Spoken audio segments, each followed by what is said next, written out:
Hey there, it's Steve from Serious Keto, and this is the Not So Serious Keto video podcast. Now, last week, I said at the beginning of that podcast that I thought it was going to be a shorter podcast, and it still wound up being, I think, pretty close to 20 minutes. So I am not going to make any sort of predictions in terms of length, I think, anymore for my podcasts, just because I never seem to get them right. And even though last week's podcast was about 20 minutes, I still have a significant amount of content this week that is sort of a follow-up to last week. Well, not sort of a follow-up, it is, in fact, a follow-up. Starting with the Who Do I Look Like game, I got a lot of comments on the video last week. In fact, so many, I hit a point where I couldn't keep up with all of them. So if you didn't get any sort of a reply or a heart or anything like that, don't feel bad. Some days there's just way too many comments for me to keep up, and that was the case with that video. And I got a lot of really interesting responses in terms of who I look like. Some of them were super duper flattering. In fact, I wish I saw myself the way some of you see me. Some not so flattering. And then there were a lot that were just pretty accurate. There were a few that were definitely more common than others. And what I need to do is get out onto Google and just kind of go through pictures and see, are there any that I think look especially like me? And we'll do that at some point this week so that I can put that into next week's podcast. But thank you everybody who participated in that. I thought that was an awful lot of fun.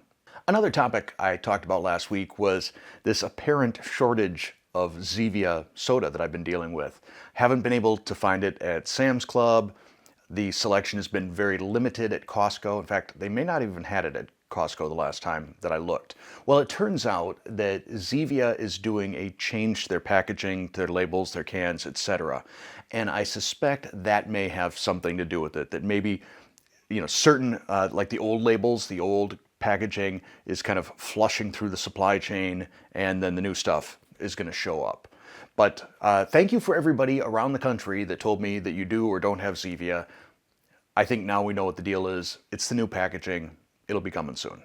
So another thing that's going on this week is Prime Days on Amazon. And unfortunately, it seems like every year I kind of get a little bit excited for Prime Days and nothing on my wish list winds up being on sale. But I will include, as always, down below in the description, a link to my Amazon store. And a lot of the cooking products that I use, whether that's appliances, gadgets, ingredients, and so on, I've got broken up into little lists in my, quote, storefront, and I rearranged them to make them a little bit more logical in terms of grouping. So if you plan on doing any shopping on Prime Day, feel free to use my link down below. Maybe you'll see some of the ingredients or appliances that I use go on sale, and hey, who doesn't like a sale? My next topic is a little bit disappointing, and that is that the company Keto Bakes appears to have gone or is going out of business. I need to send them an email and see if I can get some more details. I don't know if they're shifting products to, I see that they're doing some CBD baking mixes. I think that's about the only thing that's still in stock right now. And maybe they're shifting from keto bake mixes to CBD bake mixes. And I'll come back and talk about CBD a little bit later in my experiences with that. I haven't bought any of the Keto Bakes CBD products. I've just tried like sublingual, was it Delta 8? I think is what it's called, CBD oil, flavor, elixir, whatever. Well, now that I'm talking about it, I might as well just talk about it. Not a fan, honestly. I had purchased some of this because I thought it might help with relaxation, anxiety, sleep, etc. But that's not really how it seems to work on me. First off, if I take it before I go to bed, it doesn't feel like it kicks in for about 6 hours. And then it lasts for about 4 hours on me.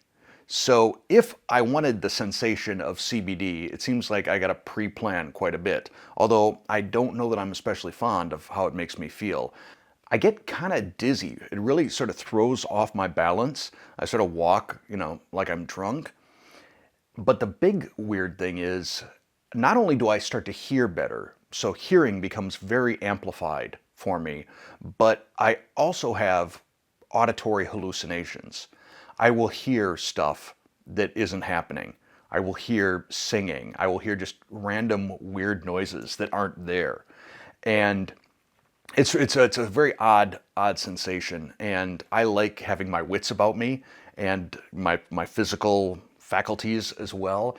And I just don't have that when I try out CBD. So that was a little experiment, gave it a try, didn't love it.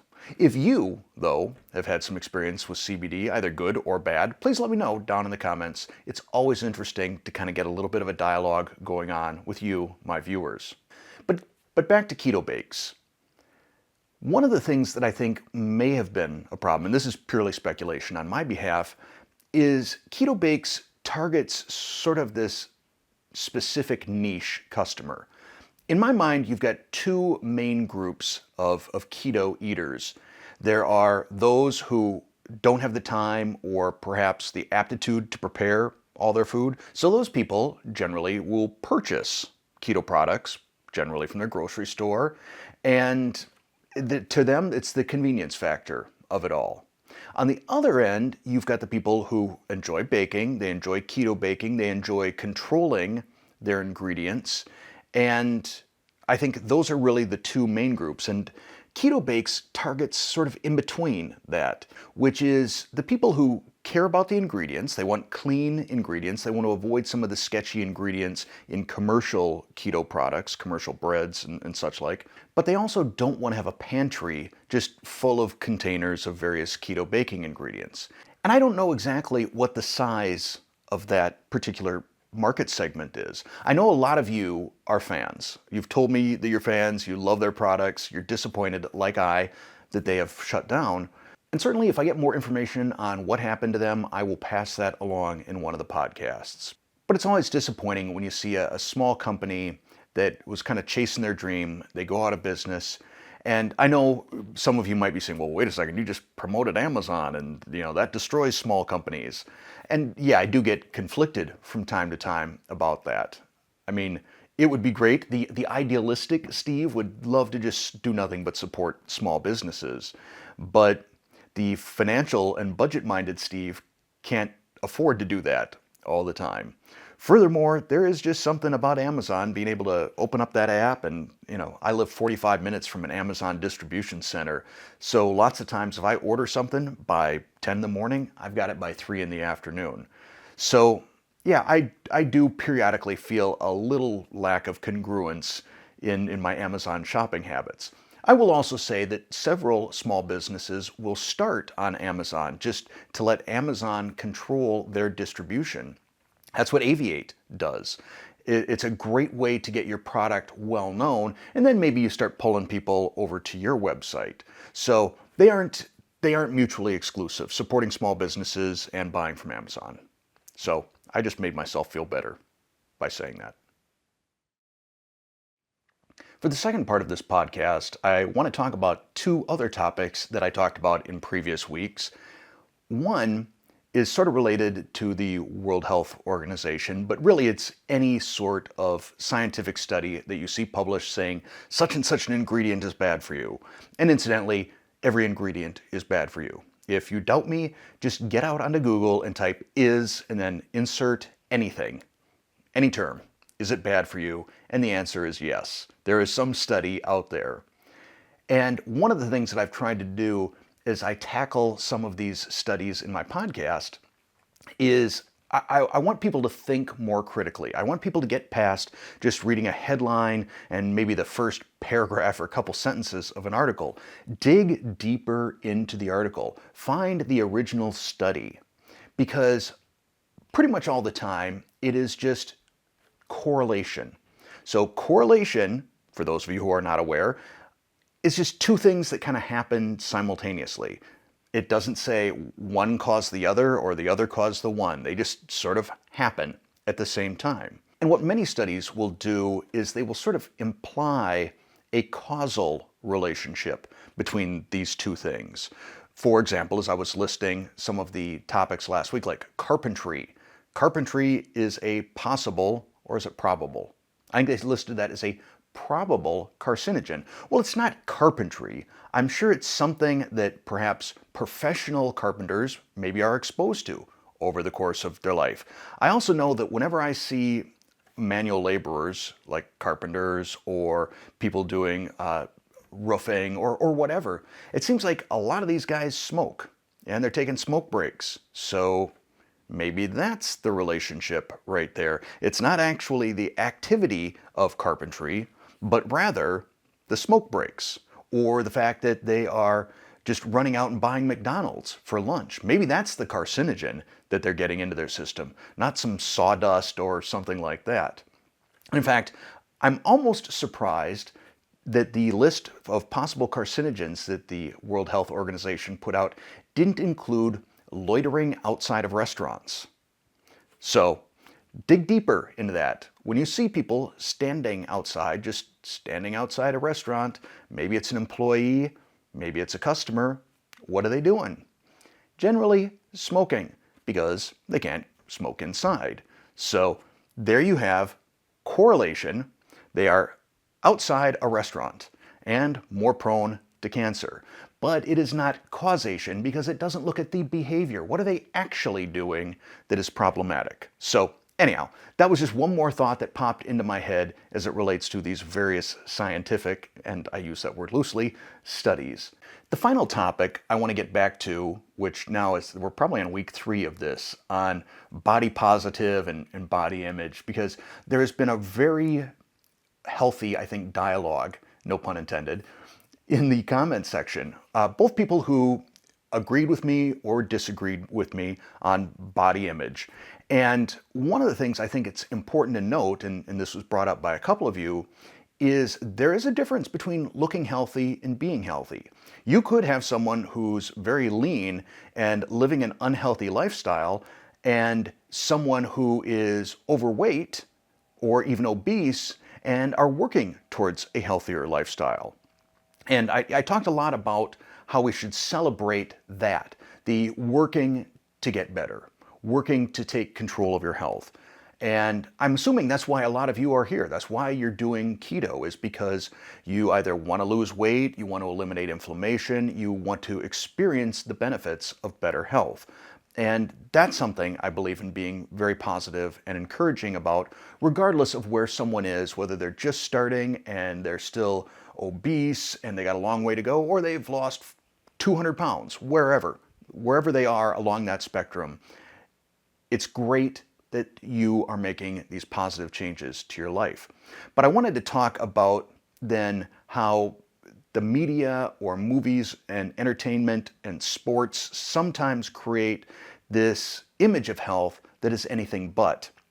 And I'm going to draw on 2 different stories. One is personal experience, but the other is an article that showed up in my Google News feed this week about Sylvester Stallone and some of the ongoing health problems and multiple surgeries he's had that he believes are a direct result of how he treated his body while making some of the Rocky movies, especially Rocky III. So during the making of Rocky III, he says in this article, he got his body fat down to 2.8%. And that is not healthy. You hit a certain point once your body fat gets low enough that you're missing sort of the fat bubble wrap that goes around your organs and keeps them safe. I had read stories about bodybuilders who get their body fat down so low by competition day so that they look super, striated and just vascular, that just walking causes bruising to your internal organs. So getting body fat ridiculously low, not necessarily healthy, especially as Stallone talked about his diet, which is breakfast was 2 oatmeal cookies and 10 cups of coffee. Lunch, he would have a can of tuna. And over the course of the day, he would consume 40 cups of coffee. And I remember when the movie came out, my sister had a poster of Sylvester Stallone in her bedroom from Rocky III, looking just all chiseled and ripped and everything. And I think if people knew just how poorly you need to treat your body to achieve that particular look, maybe we wouldn't idolize it so much. Maybe we wouldn't hold that up as an example of health. Now, I said I would also have a personal story. A number of years ago, it was probably 25 years ago, I'm going to guess, EAS, which is or was a supplement company, I don't know if they still exist, They had a handful of different products, creatine products and protein and so forth. They would have an annual transform your body in, I don't know if it was like 2 months or 3 months or something like that. You would take a picture, hold in a newspaper, your before, your after, and promise to only use their supplements to achieve this, new look. And then I think it's Bill Phillips, I think was the name of the guy that ran the company. He would judge who was the top 1 or top 10 or whatever. And there was a documentary that was done on this. If you went to a health food store, you could get the videotape, I think, for free, just because they were trying to sell product. And I decided I would try and do this. I didn't achieve the big body change that I had hoped, but I had started doing some lifting at that time and started using some online resources, some various bulletin boards for lifting and bodybuilding, and started to see sort of the dark underbelly of all of that. The use of performance enhancing, is that what it's, performance enhancing? Well, let's just call it what it is, steroids. The steroid usage that went on, and what people were willing to do, and the risky sort of behavior that they would engage in with these steroids. An example, there was a product, I think it was called Phenoplex or Phenoplix.